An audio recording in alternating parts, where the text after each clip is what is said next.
Welcome back to Arise Africa. We've come to the crux of the matter where we talk about some really important stuff happening in our country. Well, just a few days ago, a video that was shared by Ubi Franklin, the music executive, on his Instagram page, where a woman claimed that the footage of the rape incident of her... That's all right, so now that's well said. Yeah, very. So now, how does this now affect our children? You understand? Because then I say, how does social media affect our children? Because if all these things are there, so somehow both adults, everyone gets access to this stuff. A lot of our children have phones and all that. So how do we go about it and go about it affecting our children? All right, basically, I think like every other tool, there are the pros and cons of social media, like every other thing. Like every other tool, social media is like a two-edged sword. Yes. It has its negative side as much as it has its benefits. But there's a common opinion or a popular opinion that the downsides of social media are more or outweighs the benefits of social media, especially on our children. And I'm going to highlight a few benefits and also some of the negative effects of social media. Interestingly, this was my project topic like 10 years ago. So I talked about the effect of social media on children or on students with special attention to Facebook. So today I want to delve on, let's say, the negative side first. Let me talk about the negative side. You see a lot of youths today, or a lot of young children, they are addicted to social media. So number one point I want to raise is addiction. A lot of them do not have the discipline to know when to call it a quit, or how to manage their time around social media. I heard a parent, actually I'm a teen coach, a parent was telling me last week that she told that her children that one day she will not be surprised if she finds phone inside a pot of soup. So they are addicted and they go about their go about with their phones. They press phone, you talk to them, they don't get to hear and all that. So that effect of addiction, it's really getting to them. That's one. Then number two, they are exposed to a lot of content that are uncensored. Yes. We don't know when to say okay, stop, and or that they might just be doing their thing, going about their business innocently, and something just pops up. So you don't even know what they are digesting as children. They are exposed to bullying, cyberbullying, offensive content, explicit content, and violence, and this affects them also. The third thing I want to mention is the poor mental health. The effect of it affects them mentally, and you see that of late in our exams that are being conducted. You see WAEC, you see JAM and all that. You see the failure rate has really skyrocketed, and I would truly own this to social media. When they are not being guided, they don't understand when to stop and when to place their priority right. I think it's a thing of misplaced priorities. So let me stop there for the disasters of social media or the negative effects. Now on the flip side, we saw that of late, or in recent time, COVID hit really bad in our society and in the world at general. So what most schools did, or what parents or families resorted to, was to the use of social media to educate their children, to make up for the times they failed to be in classes. And this really, I think it was uncensored. It became uncensored. Parents from that point, in my opinion, they let a lot of children now had free access to social media and all that. So I think I think the okay, well, we're going to hear more from you. I think for now we're going to take a little break, and then we're going to come back shortly, and we're going to continue the discussion. Stay tuned.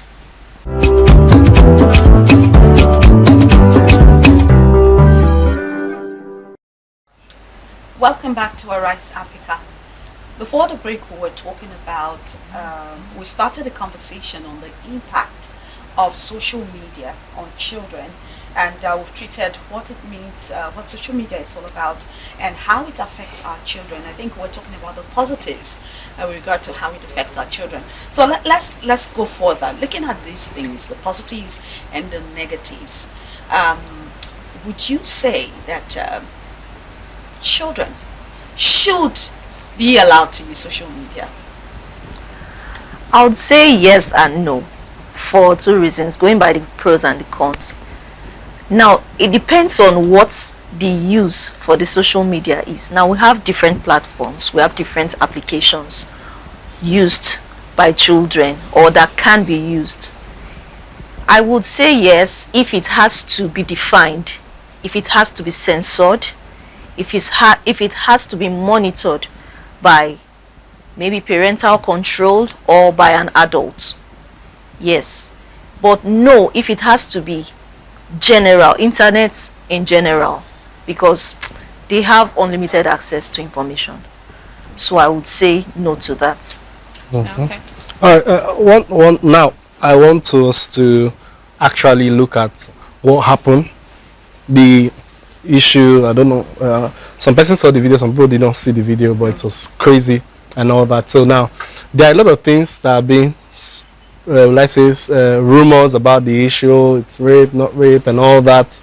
But that aside, now, one thing, how will you rate the exposure that children get? Because most of the time, even when you are saying this phone stuff, you cannot really, how can parents really push for the in terms of protecting them from those negative stuff? Because most of the time they might be doing assignments.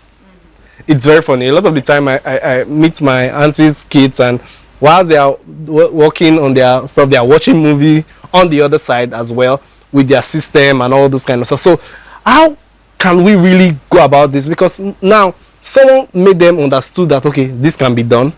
Someone also made them understood that, oh, you can post this as well. And then whatever it is that they are going through, or whatever it is that they try to enact, they want to always, whatever children see, they want to replicate. So we notice something of such. So I don't know, how well can parents really go far to really protect them from this negative stuff? All right, thank you. I think like every other thing, like every other course or subject that a child learns, there should be the need for media education. It's very necessary, media education. A child should be taught the pros and the cons of internet usage. Okay. Now, there's a common saying that when the purpose of a thing is not known, abuse is inevitable. I think this is the case here with the child. If a child understands that, yes, the internet has this aspect and this aspect, but you are, for your age, you are limited or restricted to this aspect just for education purpose only.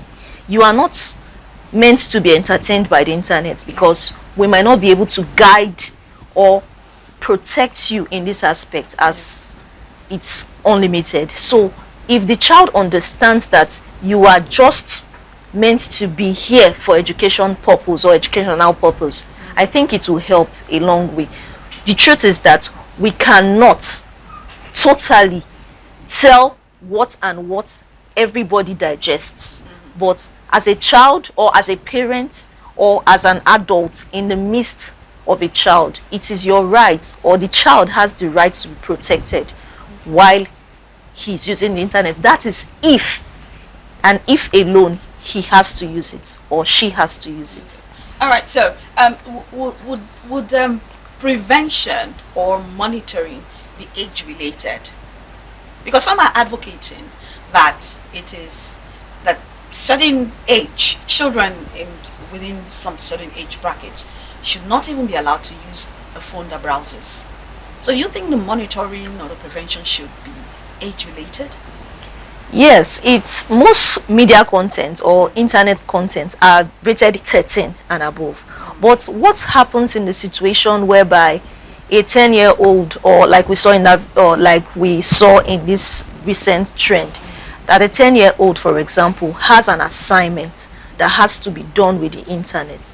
the world has been reduced to a global village right now. Yeah. That people give assignments online and all that. Teachers give assignments online. Schools are on holidays right now. Some children have projects that they need to do online. So how do you restrict a child from using the internet? I think that's why I said if it must be used, there must be restrictions. I think there are parental control to these things, but somewhere along the line, these children they are very, very smart. They find their way around it to disengage those controls. So the truth is, we can't really monitor, like not Do much. we can't, not but 100%. but I feel that I have to just like give a point. Now, if you notice in the Asian internet space, Chichi, we'll notice something that they do. I don't know how they work on the algorithm and all that, and a lot of the time, the things that you see, on, like for example, if you on your phone now and you just on Instagram, there's every possibility that you see stupid stuff, like crazy stuff, and your children are also going to see that whosoever gets it. Now, I think either in China or somewhere, one of the Asian countries, they've been able to work that out. So even as a country, we have to really work. You get, like, the tech guys need to really do something about this stuff, such that certain things are for certain age bracket, because they know all these things. When you sign up for stuff, everybody knows that, okay, this person that is on Facebook right now, it is around this age. So it is only content of such that ought to be popping up. Now, in China, that's why you notice that a lot of the time, they are always drawn to creativity. Even if you are very conversant, when you check your phones, most of the Asian stuff that you see are usually not crazy stuff. They are either something that is making you to learn something and all that. Now, that's what they have been able to do. So I think in a way we can actually work out something for our kids, and as in the country or the tech guys here in Africa can really work out something such that they should be able to limit the age, because when your IP address is linked up and all that, so they know who is having access to the internet at that time. So I feel they can actually work out something. Okay, it's so possible. We're into solution now. What do you suggest? Like he said, I think it's a collective effort. It's the collective effort of everybody. Now, I'm going to start from the home. The home is where the society begins. It's the responsibility of the parents, first of all, to train the child and teach the child what is expected of you, what you should consume as a child, what you should be exposed to. Now, we have situations where parents expose their children to content, even video content, contents on TV, basically, in the home. You sit down and you watch shows that reveal body parts that are uncensored. You see on your screen PG-16, and you sit down with your kids of 4, 5, 6 watching those content. The truth is that the damage, there is somewhere in that child that is already damaged. Every child is born with curiosity and inquisitiveness. Yeah. So once that child is exposed to those content, most times when they look for an avenue to launch out, to practicalize what they've seen. So first of all, the parents is our responsibility from the home to train the child, to expose the child, to censor what your child is exposed to. Now, this now will be reinforced by the school, by the society, and by surrounding adults. Then the government, like you said, it's their responsibility. We have ministers of information and communication and all that. If this is what we can do to salvage our children, to help them in the future, I think it's a worthy cause. I think it's a worthy cause. Wow. So I think before we go, what's your last word on handling this? All right, I would like to say that the difference between parenting and fatherhood and motherhood is very glaring. Now, not every mother is a parent, not every father is a parent. Parenting has to do with deliberately taking up the responsibility to father your child or mother your child, to mold your child towards the direction of being seen. Whatever you do to your child is what it's going to be reflected in the society. I want to encourage parents to try. I know it's not easy, especially with economic situation and all that. In as much as you go about hustling and all that. There's a need for love and affection, for face-to-face communication. It will shock you to know that in some homes they communicate via phones. The parents will tell, where are you? This, okay, I need this, I need that. There is that need for face-to-face conversation. The parents should teach the child that the fact that you have 500 likes on Facebook or 500 followers does not make you a superman in real. There's a difference between real life and social media life. So it's now our responsibility. Let's go back to the drawing board where we missed it. Let's get it back and help fix the child. Help fix the child. Fix the child. That's a wonderful one coming from Crystal Wangwa. She is, like she said, a teen coach and a marriage counselor as well. So we're very grateful that they took out time to be right here.